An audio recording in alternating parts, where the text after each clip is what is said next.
Oops, try it again. Good morning. Welcome to the February 2nd Bucks County Commissioners meeting. We're going to begin with the salute to the flag. And in the last couple meetings, I picked people, and then it occurred to me I probably should have led it myself at one point, so I'll do it this time. I pledge allegiance to the flag of the United States of America and to the republic for which it stands, one nation, under God, indivisible, with liberty and justice for all.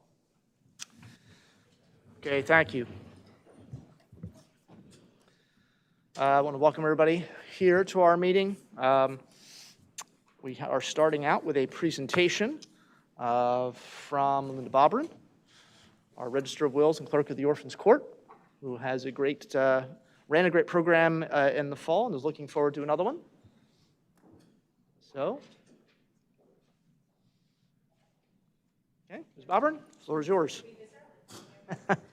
Well, as many of you know, among the things we do in our office, which probates, adoptions, that sort of thing, we also do marriage licenses. And in November of last year, we decided we wanted to celebrate veterans and first responders with a special program of some kind. So after a lot of discussion, we decided on a free wedding program, which we called Vows and Veterans. It was a big success, so we decided we were going to make that an annual event. And in the meantime, with Valentine's Day coming up, we decided to have yet another wedding program. So this time we're offering it to the general public.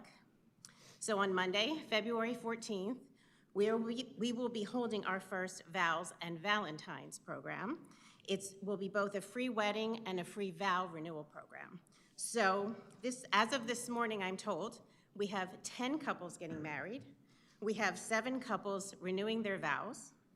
It will be presided over by the Honorable Brian McGuffin from across the street in our own courthouse, and it'll take place in the 3rd floor rotunda.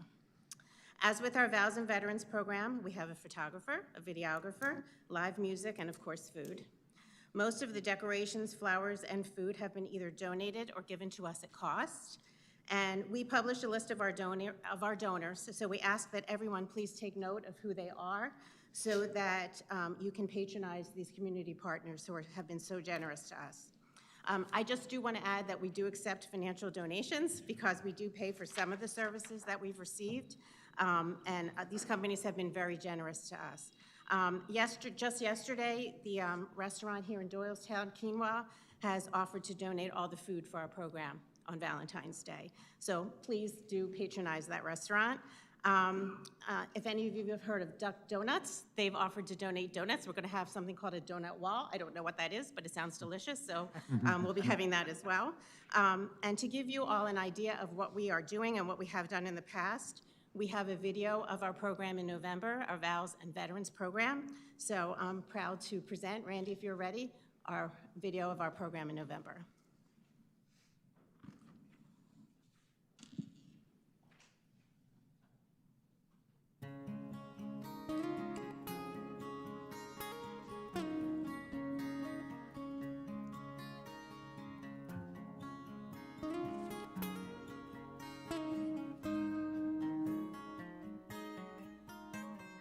I want to welcome you to our first annual Vows and Veterans, honoring veterans and first responders. My rule today was no speeches, so I'll try to be brief. I just want to say thank you to our community partners who donated so much to this endeavor.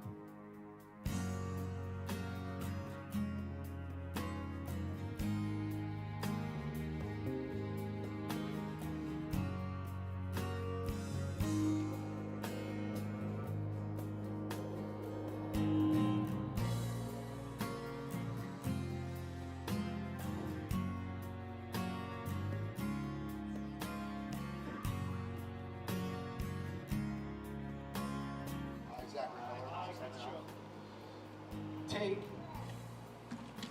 D and state your bride's name to be my wife. Take Aaron Johnson's name, promise to love you without reservation, comfort you in times of stress, teach you all your goals, Laugh with you, laugh with you, cry with you, cry with you, grow with you, grow with you, in mind and spirit. in mind and spirit, Always be open and honest with you. always be open and honest, And adore you for as long as we both shall live. and adore you for as both of you long shall live. My heart to cherish. So I give you my heart to cherish. I am proud you're up. I know, that was tough. I got a little choked up too. That was beautiful. State your name and state his name to be your husband.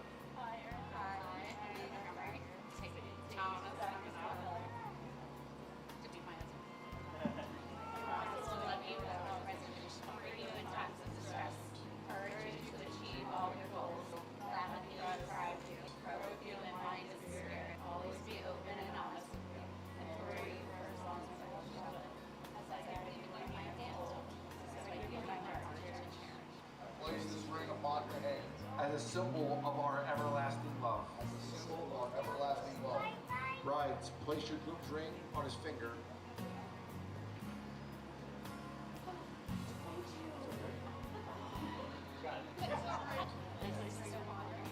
As a symbol of our everlasting love.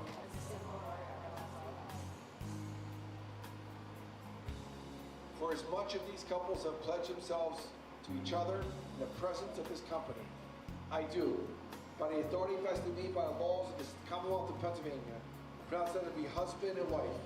Now join hands, and your hands, join your hearts. Grooms, may kiss your bride.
Congratulations to all the people who got married.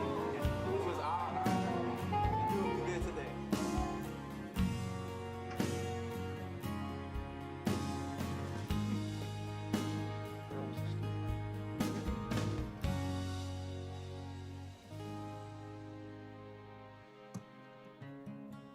Good.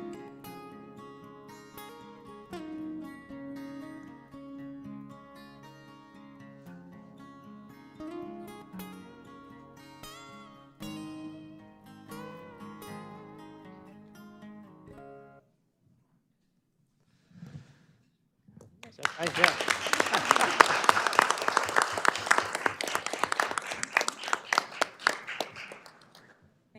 So no, a lot of work went into that, your staff especially, and yourself, the general services and others here at the county. It really was a whole county effort, which was, certainly as you can see, it was a beautiful ceremony, fantastic thing.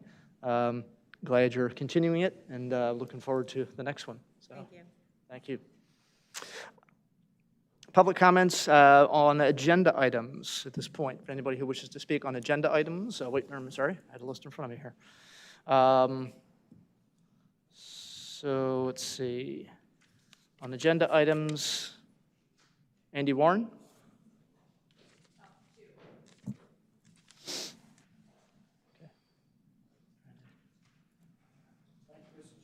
People ask me, why do you keep coming to these meetings?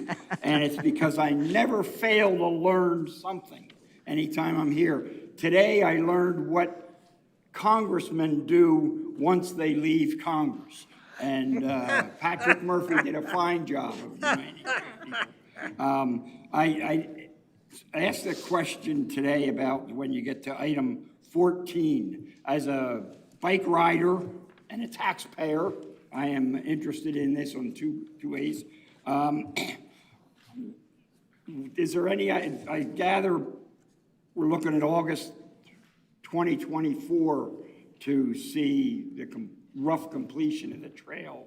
And if that's accurate, I have 2 years to wait. My item B, though, in that is $250,000 for unforeseen stormwater work to be done in a month from May 5th to June 30th, a month and a half. That's must be a lot of unforeseen, and then there's no date for the $58,000 for inspection. I assume it's because we ran out of the bottom of the page. But how long is that item C to go, to last? And that was the extent of it. Yeah, thank you. Okay.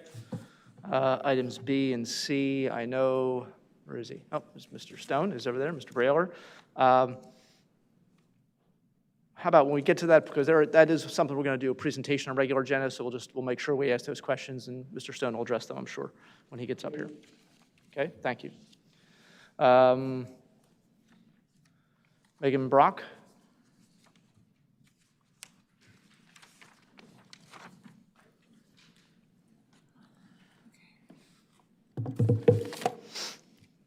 Morning, everyone. I'm commenting on, I don't have the paper, I don't have the agenda in front of me, but I believe it's 10C. So I saw you're approving a contract for a facility that provides mental health resources for it looked like for teenagers, for juveniles.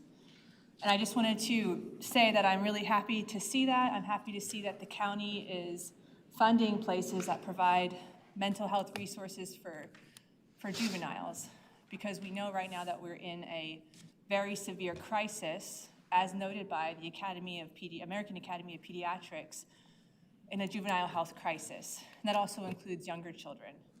And in some ways, I was surprised to see that on the agenda, given Commissioner Marsiglia's comments at the last meeting, where she seemed to minimize the mental health crisis that is happening in teenagers and even children who are younger than that, by giving data, that the presentation of the suicide data in Bucks County, followed by saying, I just want you to know the truth, which to me seemed to minimize the crisis. And I know a lot of other people in the county whose children are struggling also felt that way, because I got a lot of emails about that. So I just wanted to read, and after that, I know Commissioner Marsiglia talked about conspiracy theories and how we want to have listen to good resources. So I just found some local resources, because the mental health crisis in our children is not a conspiracy theory, and I hope that's very clear. This is an article that was written on September 30th about CHOP. For the last few months, CHOP's occupancy rate has been at record high levels, mostly because of non-COVID-19 respiratory illness and mental health crises. On several occasions, the hospital ran out of beds and had to put inpatient in rooms normally used for treatment or post-op recovery. It goes on to say, the other pandemic-related surge in pediatric hospitalizations has made a bad shortage worse.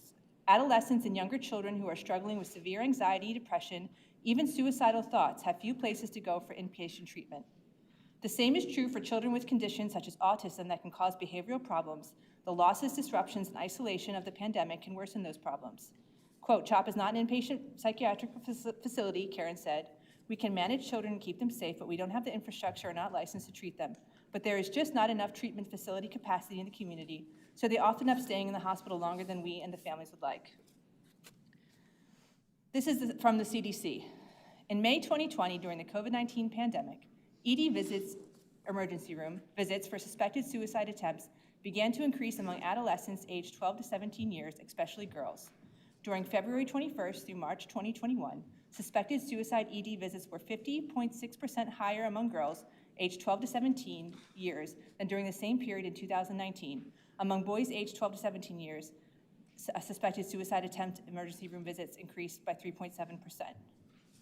So I just wanted to make it clear that there is absolutely a crisis amongst our children in this county, nationally. It's not a conspiracy theory. And a lot of that is in direct response to what's been taken from our kids in terms of them having a normal life, a normal experience in school, normal activities. Thank you. Okay, thank you. All right, so we have for agenda item comment.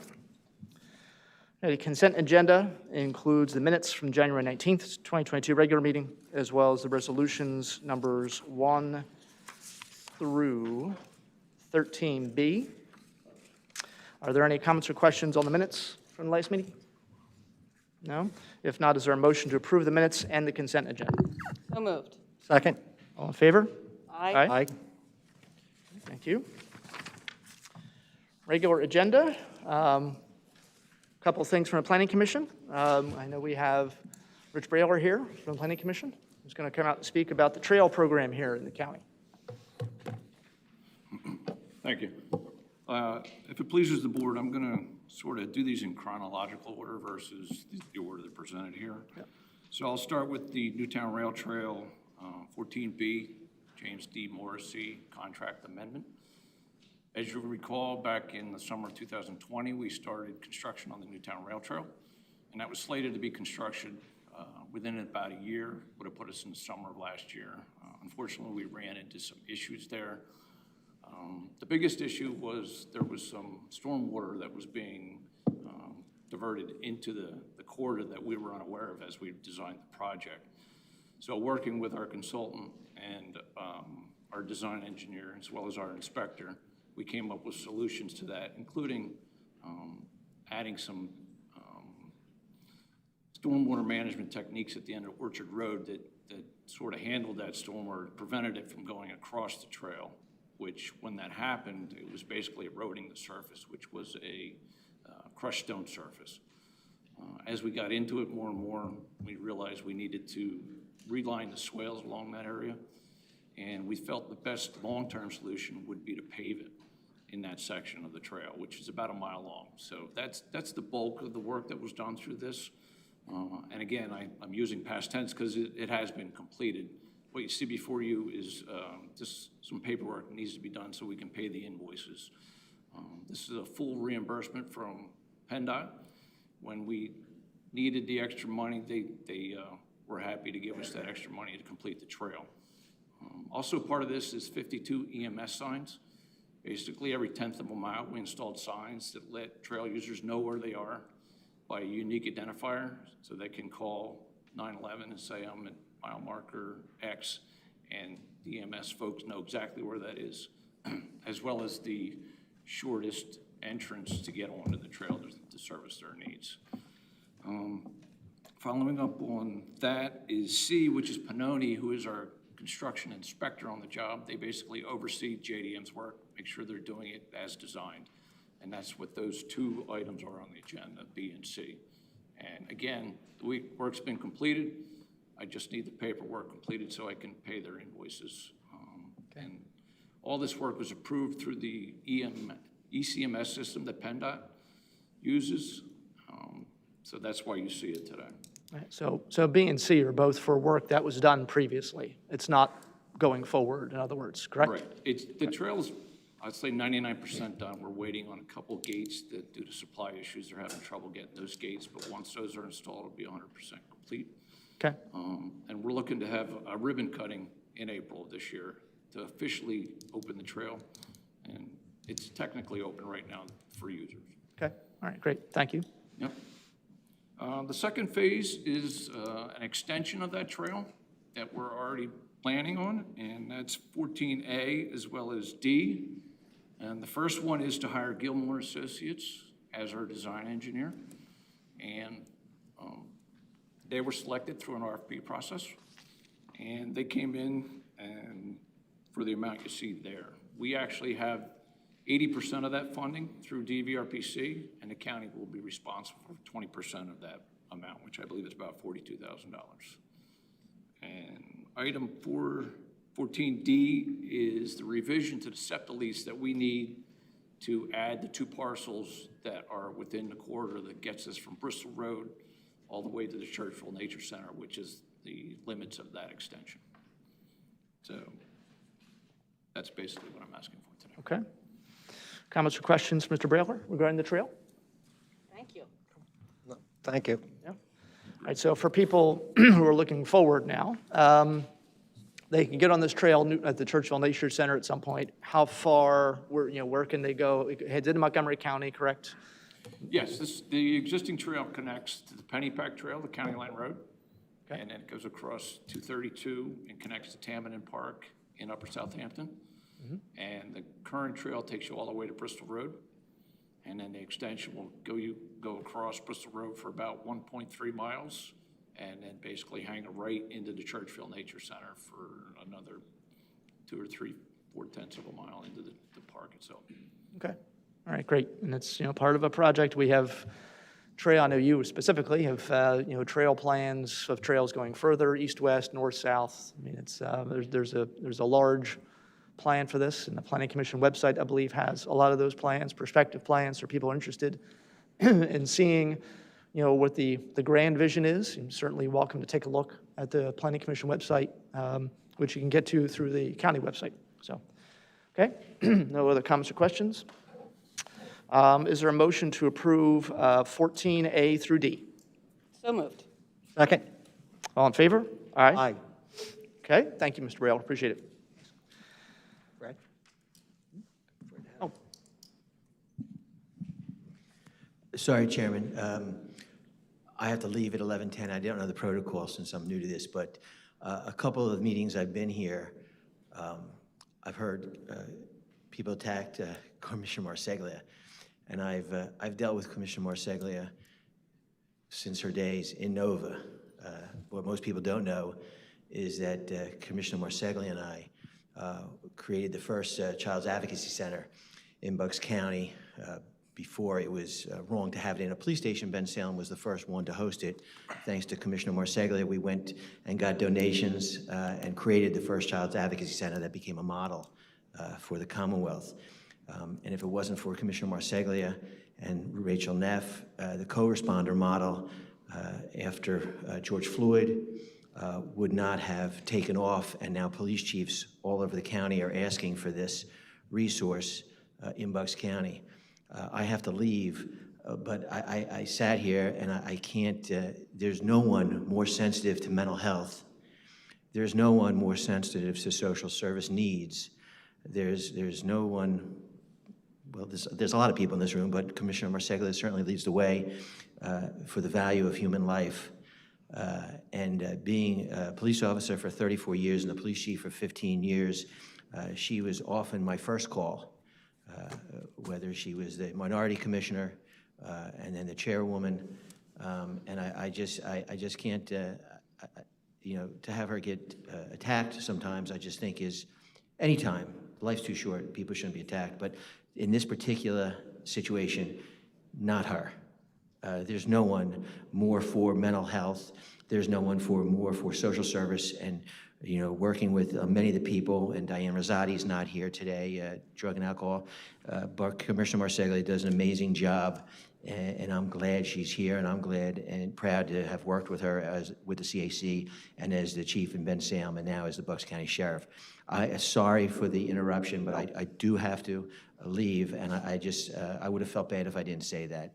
So, as always, Commissioner. Thank you. That was really kind of you. thank you, appreciate it.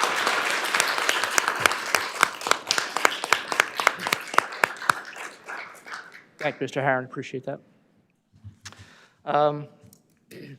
Just taking a look at personnel actions, we do have to amend the list which was made available in the back, specifically on the courts list of the personnel actions. A little bit of a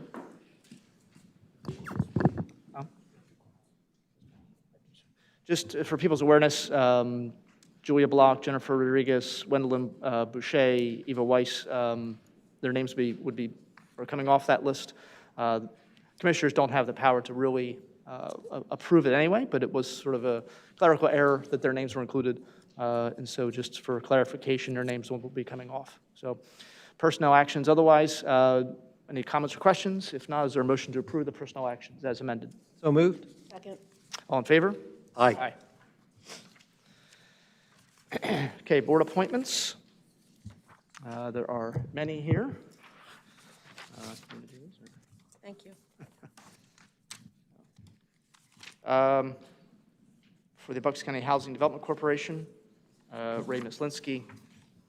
For Emergency Health Advisory Council, Mr. Bob Race, Ken Caluzzi, Kathleen Fox, Ed Crow, Richard Goldsmith, Mark Scholl.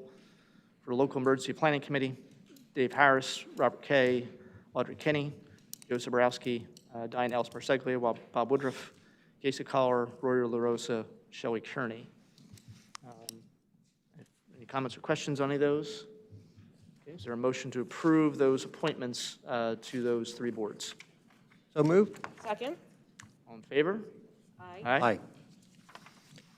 Okay. Chief Operating Officer's report. Thank you, Commissioner. For part of my time, if I may yield a few minutes for Evan Stone to come up and give us an update on the county comprehensive plan process. Would that please the board? Thank you.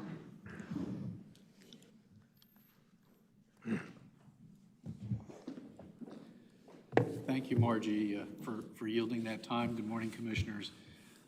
With regard to the Bucks 2040 Comprehensive Plan update, staff is continuing to work very diligently, identifying the issues that matter most to our residents. As you know, we are pursuing an implementable plan for this comprehensive plan that's going to be issue-driven and action-oriented to achieve tangible results. To date, the resident survey was completed this past summer. We'll be releasing those results this month. We will be posting an interactive dashboard that folks can go on and get lost in for hours with data and cross-tabulations relative to the data that we collected with the resident survey, as well as a written summary of the results will be provided around the resident survey. The business survey remains open. To date, we've had about 390 responses to the business survey. If you are a business owner in the county, we encourage you to take that survey. We welcome your input. We're eager to get that input. We've decided to keep that open for a while longer. So again, if you haven't taken the business survey and you own a business, please do so. If you have any questions, feel free to reach out. To date, we've conducted a number of key partner meetings. Our first meeting was in June with our municipal partners. We had representatives from all 54 municipalities in 2 sessions to get input onto the matter and the issues that matter to them and their residents. Our second meeting was in November with our BCHIP partners and the healthcare providers in the community. And most recently, last week, we met with all of our educational anchor institutions, our K through 12 and higher eds. We had great representation in the K through 12. We also heard from representatives. We had the president of Bucks County Community College participate, the new president of Del Valle University, as well as the new president of Holy Family. We had a very great informative session with them and learned a lot. The photo contest remains open. Please, if you like to take pictures, submit. Submissions have been slow to date. We've got some great prizes. Show us your best Bucks. We're looking for photographs of all throughout Bucks. It can be your neighborhood, a park, wherever you go. Take the pictures, submit them to us. We'll even waive some of the requirements that we have on file naming, if you like. Just get the submissions in so we can have a bank of photographs to include. You can find out all this information on our website, bucks2040.com. Please go. We are continually updating and adding information to that website. You'll find links to the photo contest as well as the survey, the business survey, so please visit that. And we are targeting our draft plan to be late 2022 with adoption hopefully in early 2023. Any questions? No questions? I would ask, since we have most of our row officers here, I'd ask, since I think almost all of you, I guess, have social media pages, if you wouldn't mind sharing that, getting it out to your network. for people to see, that they can connect to that. So, Thank you. sure. Thank you very much. Okay. I just have a couple more things, if you don't mind. So our Housing and Community Development Department has opened up their grant rounds for the Bucks County HUD Community Development Block Grant money. That's a CDBG, as it's lovingly referred to. That's open now. It's on our website, along with our Emergency Solutions Grant, our Home Investment Partnership Program, which is home program money, and then the county's Housing Trust Fund program funding is also available. And those applications are on our website, and they will be open until 4 p.m. Monday, March 7th. So for municipalities, nonprofit providers, if they could get their applications in, if they have questions, there's a wealth of information on the Housing and Community Development website. Visit the website or call the office if you have any questions or need help, assistance filling out those applications. We have some good news for the Bonus for Bucks program. If you remember, Jeff was here sometime last year around the summertime talking about the Bonus for Bucks program, where landlords are provided incentives for housing opportunities for those in need. So since July, they've placed 30 people in 12 different households, equaling about $1,500. So the incentive is for the landlord $2,000 to help find placements for residents. We are extending the program into July 2022 because there is funding still available. The good news is that we are finding landlords to partner with. The bad news is we still need landlords to partner with. So we are extending the program to July 2022. And that concludes my report, Commissioner. Thank you. Solicitor report. Mr. Khan? Thank you, Commissioner. Today, we're just going to report out on the executive sessions that the board had to conduct with staff and legal counsel to receive information and discuss various matters. First, on January 20th, when the emergency disaster declaration was in effect, to discuss and review emergency preparedness in connection with the pandemic. Then on the 25th, to consider the purchase or lease of real property and consult with counsel about potential litigation claims. And finally, yesterday, the standing executive session at which the board discussed personnel, collective bargaining negotiations, and pending and potential litigation matters. And that completes today's report. Okay, thank you. All right, moving on to brief public comments. This is on any item. Megan Brock.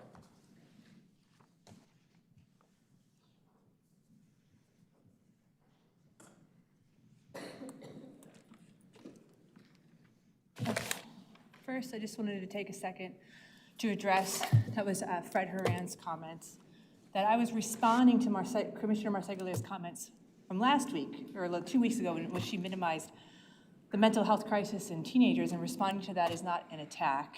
That's civil discussion. I'm going to read this in that note. This is from a doctor in California. He said, where is it? Saying mental health is not suffering because suicides are not up is like saying a relationship is good because it didn't end in homicide. Making people follow restrictions that serve no purpose or don't work is bad public health and harms mental health. Maybe someone can pass that along to Mr. Horan. To continue, I'm just going to say I was recently asked, why do I come to these meetings? And the reason is very simple. I care about the kids in our community, and I care about this community. I know I've heard you say often, Commissioner Marseglia, that you just want to move forward. I want to move forward. I want to move forward. The problem with moving forward without addressing the truth is that you'll never actually find healing. You'll never actually find change. And that's a principle that can be applied to politics, to communities, to relationships. Any healthy person understands that when you're in a relationship with someone and there is a significant issue, you have to find the truth and you have to reconcile and work through it. That's why places that have wars or have significant events often have a period of truth and reconciliation. Now, I know myself, Jamie, others have asked multiple times, let's have a public meeting. Let's talk about these things publicly. Jamie and I and others have multiple right-to-know requests. We're trying to find the truth that are being wrongly denied. And the reality is that if you really we want the truth, I don't think you're the ones who want the truth. And until we have the truth, our children will suffer, our community will suffer, and we will never find true reconciliation. And that's sad, because Bucks County is a wonderful place, and I'd like to see it become a wonderful place again. Thank you. Jamie Walker.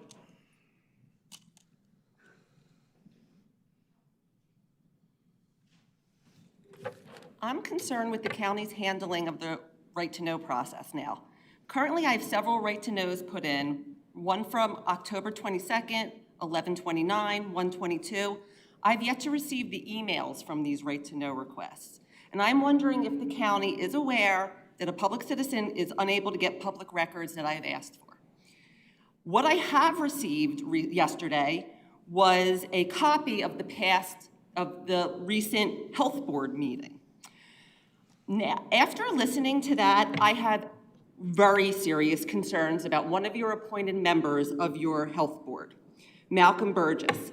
First, he seems absolutely obsessed with my school district and their health and safety plan.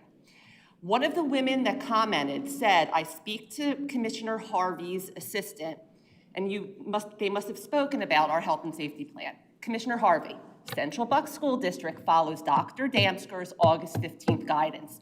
Everyone needs to say that. That is who we follow. The county can say they follow whoever they want. That's not who our school districts are following. So you guys are causing major problems with this by not being honest. I am in receipt of several of Dr. Burgess's Facebook posts. He is happy when people get sick and die. It's on his Facebook account. He is happy, he posted articles that talked negatively about our health director. He sits on the health board. That is a major conflict of interest, in my opinion. You can't have someone helping with policy on a health board that is happy when people get sick and die. Also, who runs your Twitter account of the county page? They followed a parody account of a Twitter page that attacked my friend on Twitter. What is their name? Who runs your Twitter account? Andy Warren.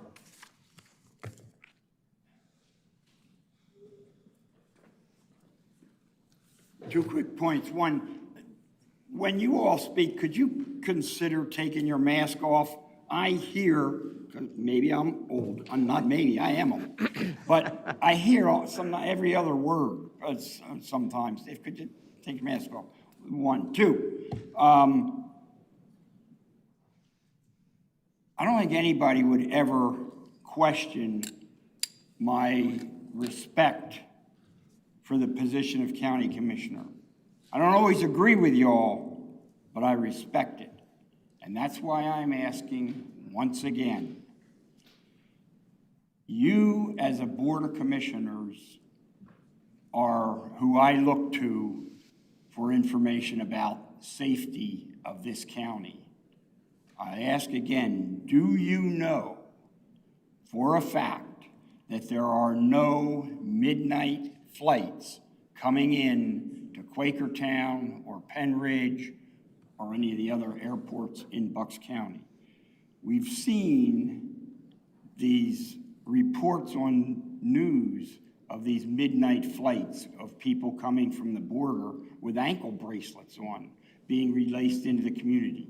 I look to you, particularly as a Democrat majority, who should be able to have some influence with the Democrat majority in Washington and Pennsylvania and the County Commissioners Association. We need Commissioners Association to take action, in my opinion, to get answers from the federal government before any flights ever come into any county in the United States. You. Nancy Sherlock.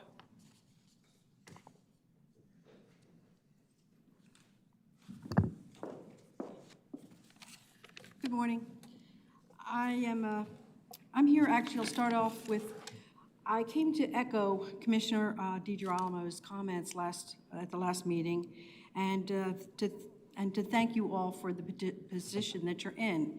As he mentioned, the commissioner, and not only all public service, their job is to look out for the welfare, the safety, and the betterment of the community. And sometimes decisions are made that they're not easy, and they're certainly not always liked by all, but nonetheless, they need to be made. So I thank you for those decisions. I'd also like to say thank you for the initiatives that you've recently started, particularly the one with the free COVID tests. And I happen to live in Morrisville, so I was able to be close to one of the locations at Sesame Place. But so I thank you for that. And I thank you for requiring people to wear a mask in this building and all the county buildings. I think people don't realize, they don't know what the person sitting next to them is going through. Do they know if they're compromised? Do they know if they have someone at home who's sick? Do they know if they have an elderly? No one seems to ask those questions. So I appreciate that. And then some have said that masks are controlling. And actually, I'm going to agree, because what they control is COVID and its variants. So that's the only control in that particular sentence. Thank you for, what else? I actually just thank you for, for some of the most unfortunate residents, that you were able to help them so they won't be homeless. I don't have enough time to thank the rest, but I would say that I appreciate Fred Herron's comments, because Commissioner Barseglia has made public health, and mental health, her mission, her entire career. So, thank you all. Thank you.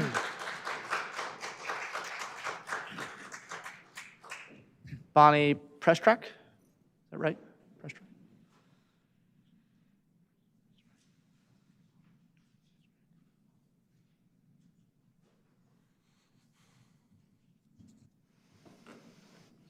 All right, I'm not good with microphones. Hi, my name's Bonnie Prestrack, and I live in Lower Makefield Township. And I just wanted to thank the county for providing the free masks that were at Sesame Place. It seems like such a simple thing, but I want to tell you why I am so appreciative of this. My mother turned 100 years old last July. She lives alone, independently, in her home in northeastern Pennsylvania. I always went up there like one weekend a month at least to spend time with her, take her to a restaurant, go shopping, something she wanted to do. Then the pandemic hit. So you have then nobody coming to visit her, which she was okay with because she didn't want to get sick. And it made it very difficult for everybody, her feelings of isolation, not having friends around. So then we got vaccinated and everything. We started seeing each other again, but I always got tested before I went to visit her, because I would never forgive myself if I was the reason why she got COVID. However, recently, with all of the difficulty trying to get tested, you can't get an appointment. I spent at least a week trying to get tests because I wanted to go see her, and I couldn't. Finally, we got tests available, so you might think 4 tests are okay, they try to help people stay safe. For me, those 4 tests, and why I appreciate it so much, is that means 4 more weekends that I get to spend with my mother. So thank you very much. Thank you. Paul Roden.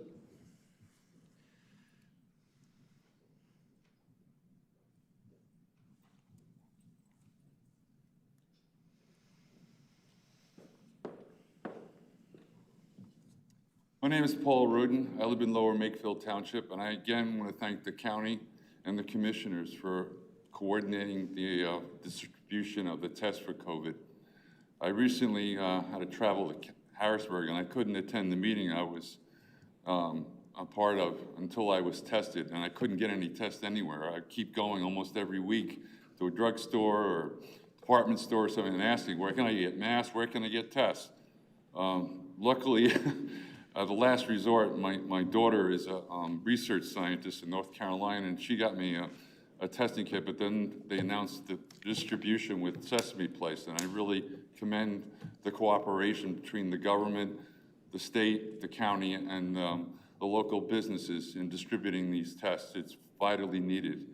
And I'm also in favor of mandatory mask wearing, especially in crowded public places, indoors, and also mandatory vaccination. I don't know how other way we're going to control this virus unless we all cooperate. We're in it together. Thank you. Thank you. Okay. Okay, those are all the names on the list. Commissioner comments. Commissioner DiGirolamo? Thank you. Just responding to Andy Warren's question about flights coming in here to Bucks County. I mean, Andy, I can tell you quite honestly, I have not heard that. I am not aware of that happening. Certainly, if there were people being brought here in the Bucks County, and quite frankly, in Pennsylvania, with ankle bracelets on and getting off planes and going who knows where, I mean, that would certainly something that I would be opposed to. I can't believe it's happening here in Bucks County. I mean, I could be wrong, I guess.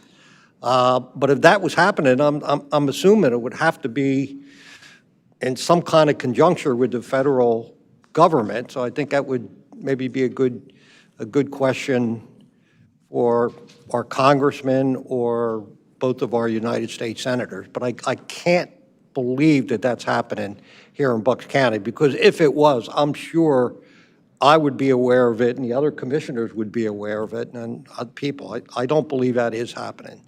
But again, good question for the congressman, I think would be a good place to direct that. Secondly, I wanted to, I'm just thinking, because I am just really annoyed and confused with what's going on with this redistricting, not only here in Bucks County, but across Pennsylvania. And some people might say, well, that's something the county commissioners can't do anything about. Well, I mean, but it is in a way, and it's something that we should be concerned about. I believe much earlier in the year, we passed a resolution in favor of some kind of independent commission that would redraw the lines here in Pennsylvania. There's a group out there, it's called Fair Districts PA, very active group here in Bucks County and across Pennsylvania. And they've been working on an idea for years to have an independent, not even bipartisan, but an independent redistricting commission that would be in charge of redrawing the lines, not only the congressional lines, but also the lines for the state house and state senate. I mean, just look what's happening right now. I mean, it's not going to happen. Nothing's going to happen right now. We're stuck with what we have. I mean, the congressional map, which was passed in the legislature with all Republican votes in the House and the Senate, not one Democratic vote, and then was vetoed by the governor. And that's just for the congressional lines. And it's a little bit more complicated this year because we lost one congressional seat from 18 to 17, so it makes it a little bit more difficult.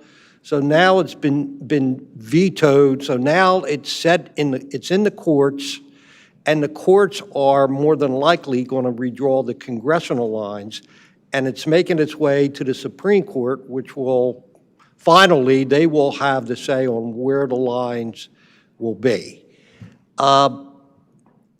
It's just complicating things, and it's complicating it for Bucks County and our Board of Elections, because, you know, we're not sure. We're supposed to start collecting signatures pretty soon.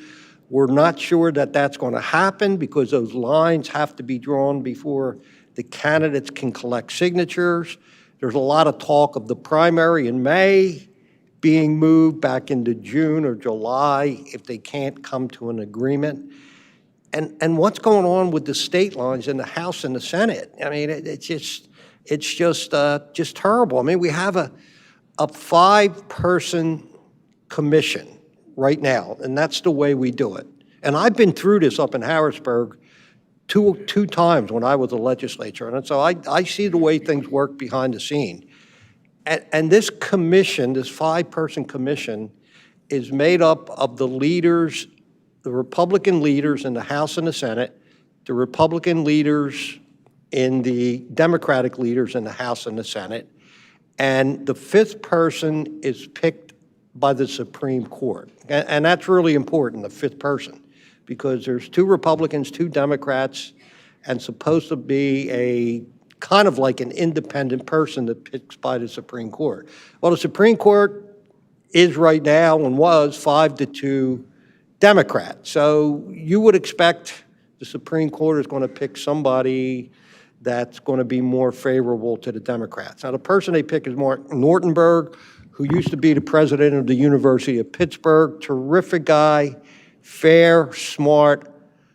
I thought when they picked him that he would be he was a terrific choice for both the Democrats and the Republicans. But we see what happened. They came up with a map.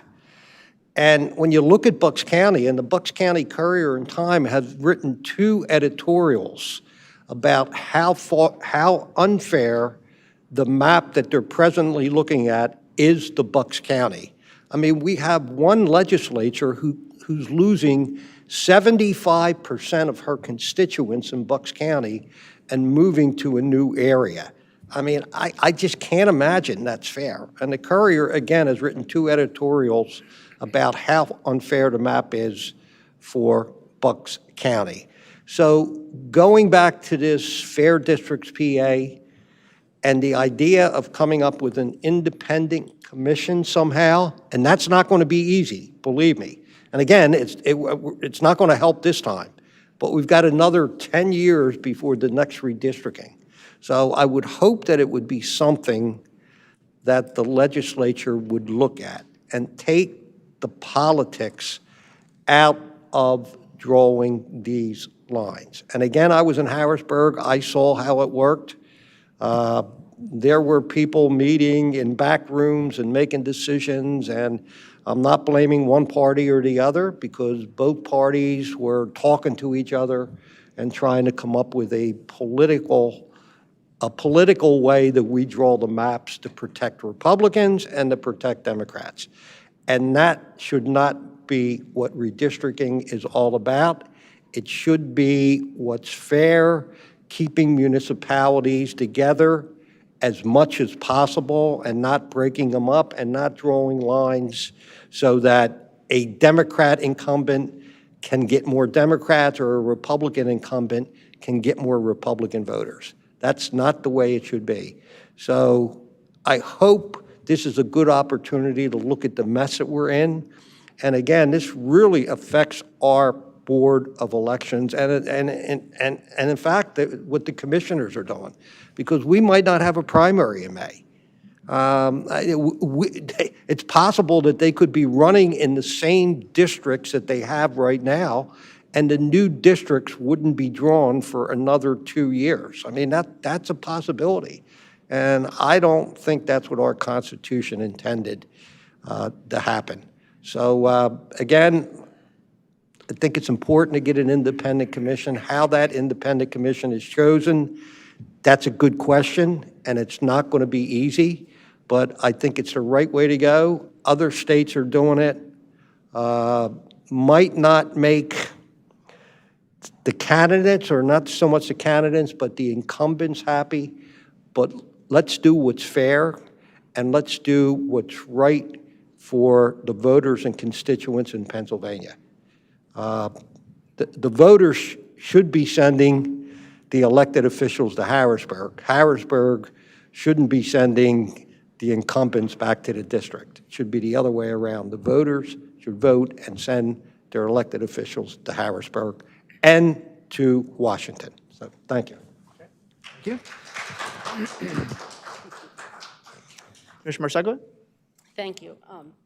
So this is Black History Month, and I think it's Heart Month. So today I wanted to focus on love because it's Valentine's Day, or it's coming. So I wanted to think about that for a minute. You know, as county commissioners, we don't get to deal with things like zoning or schools or snow removal or anything. But if you look at our budget, 70% almost of our budget is about social services. And if you're dealing with social services, you are dealing with mental health. So we are lucky to be able to help with that. And I had heard someone just a few years ago say that mental health and mental illness is our civil rights issue of the next few decades. And I think that's clearly important, but it's been so good for me to see that on a national and local level, people are increasingly interested in making sure that there is mental health out there. So I pulled this out. This is the 40 developmental assets that was developed. It came out from the Search Institute in the late 90s. And any probably teachers, social workers, psychologists, everybody was schooled on this. Most agencies still have this posted. And they are the 40 assets that if a community is able to have these 40 assets, they find that youth who grow up there tend to be more resilient, they tend to avoid drugs, they tend to have they're more mentally well, there's reduced suicide attempts. I can't read you all 40, all you need to do is Google it, but I just wanted to read a couple of them. Young people have empathy, sensitivity, and friendship skills. Young people are raised with knowledge and comfort of people with different cultures. Young people receive support from 3 or more non-parenting adults in their lives. Young persons perceive that the adults in their community actually value youth. Parents and other adults model positive, responsible behavior. Young people spend 3 or more hours per week in sports, clubs, and other activities. So that's just a few of the 40 that our community can develop for our kids, and I think, it's obvious that that's going to be helpful. So I wanted to say to everybody in this February month of love, how can we all encourage mental health and encourage our kids to reach these 40 developmental assets? And it's by volunteering. It's by getting involved in a program you're interested in. So if I wrote down real quick just a few of the things that you can do if mental health is truly important to you. You can volunteer at Family Services. You can volunteer at Lenape Valley Foundation. You could become a substitute teacher. You can get involved in the PTO. There's Penn Foundation. There's the Peace Center. There's NOVA. There's Neighborhood First. There's the Center for Independent Living, Pendel Mental Health, Marikey. There's the Bucks County Opportunity Council. There's any church or synagogue that happens to have a youth program. There's the YMCA and the YWCA. And I bet if I sat here with all of you, we could come up with 100 very quickly. So I would encourage everybody in this month of love to take a look around, find an agency that you really could get involved with that can help youth, and go out there and make a step toward doing it. So thank you. Thank you. Okay. Couple things just to echo Commissioner DiGirolamo's answer to Commissioner Warren's question. I don't know if Commissioner Marseglia is aware of these either. I'm not aware of any midnight flights of unvaccinated illegal immigrants coming to Bucks County. So I did actually had a couple conversations or contacts with the chair of the Bucks County Airport Authority over the past several weeks. He's never brought up the fact that there are plane loads of unvaccinated illegal immigrants landing in Bucks County, so I'm assuming that it's not happening. Not sure where that story's coming from. I can take a couple guesses, but somebody mentioned helping out the homeless population. We did have just last week what's called a point in time survey that was done, which is essentially our best effort with our partners, nonprofit partners, to get as accurate accounting as we can of the homeless population in this county and their conditioning. So we're still waiting on that data as it's being compiled. So that's something that we'll probably have, I'm assuming at maybe the next meeting or so, we'll hear a report on that. I want to let people know as well, starting today, we believe, if you had last year applied by mail or applied for mail-in ballot to vote, if you check the permanent box or please keep sending me ballots by mail, you will be getting a letter in the mail from the county. They should be going out today, tomorrow, and Friday. This is part of the state law. That anybody who checks that box to be a permanent mail-in voter, the county must send an application to you. The application is paper application. The envelope is addressed. It's not stamped. But there also is the website where you can register online, or there's also a QR code. You can take a picture with your smartphone, and it'll take you right to that website. So there is also an option if you decide you don't want to be a mail-in voter this year for whatever reason. You can just ignore the letter, quite frankly. It doesn't, you don't have to return it at all.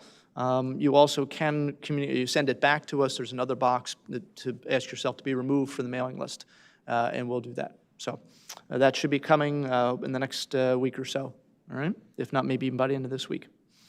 Want to wish for the population here in Bucks County, Asian population who celebrate the Lunar New Year. That was just happening now, actually, so a happy Lunar New Year to our Asian population who celebrates.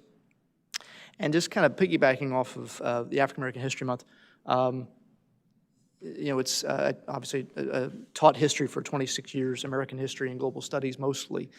And I think back to when I first started teaching in the early mid-90s, one of the activities I would do, and it wasn't necessarily just during February, I did it whenever it was appropriate to do it in terms of timing of teaching history. I did a sort of a little-known, not famous but should be famous, little research project with students where I'd give them names of people who, they'd probably never heard of, but who had impacts on their lives, and especially people in the late 1800s, early 1900s. And we'd take a day, we'd go to the media center, the library in the high school, and I'd give them a period just to do as much research as they could and just put together some index cards and be ready to present about who this person was and why they mattered and how they impact your life. What I would typically do with a couple students, I'd give them a couple different names. One of the names was Garrett Morris. The other name was Andrew Beard. You can Google them if you want to. And I would watch them, watch these students as they went around. This is pre-internet. The internet sort of ruined this assignment. So, but before the internet, when it was just encyclopedias and other books, they would go through. And the one book I'd introduced them to, librarians often called Dead and Buried, because it was the Dictionary of American Biography, DAB. And the joke was the only way you got in the book is if you were dead and buried. So I just point out all the resources and just turn the students loose. These are high school kids, and they'd go through. And the couple students who I'd given Garrett Morris and Andrew Beard to, I'd watch them, and they'd go from book to book to book, and they'd see them get discouraged, more and more discouraged, and they'd come back and say, I can't find this person. So, well, keep looking, keep looking. And they'd keep looking and keep looking, book after book, encyclopedia after encyclopedia. They look in the Dictionary of American Biography. They'd come back and say, Mr. Harvey, this person's obviously not important. They're not in any of these books. Who are they? And I'd say, well, what if I told you that one of them revolutionized railroad transportation in the world by inventing an automatic coupling device, which is still used by trains today. And the invention was in, I think, 1869. And what if I told you the other one invented the stoplight and the gas mask and demonstrated the gas mask by going into a burning coal mine, wearing it, people thought he was insane, and rescuing miners who were trapped all by himself. And they said, well, they should be in these books. I said, well, they're not in those books. And they're not in those books because they're African American. And it was usually a very eye-opening experience for them, where they just hadn't, to them it bothered them. Well, that doesn't seem right. Well, you're right. It's not right. And so it's one of the things when we talk about history and the efforts by many people, unfortunately, to rewrite history or sanitize it, is that for a long time, history teachers tend to teach history the way they were taught history. I fell in love with World War II as a little kid. And if I got my teaching assignment one year and I wasn't teaching anything that had to do with World War II, any class, that was a bummer for me. It was depressing. I was, did my best, but still was like, oh, how can I figure this in? But for a lot of teachers my age and even younger, and especially teachers who are older, they oftentimes didn't get any education about anything that African Americans did, or people who were Latino or Asian American or women or anything else. They didn't get it taught to them, probably because their teachers didn't have it taught to them, and their teachers hadn't had it taught to them. And it was this sort of perpetual problem. And I think a lot of what we're seeing now is looking at history the way it should have been taught all along and wasn't. And for many people who learned it a certain way, it seems like, well, why are they changing history? Well, it's not really changing it. finding out stories you never knew. Stories were there. Garrett Morris was a real person. Andrew Beard was a real person.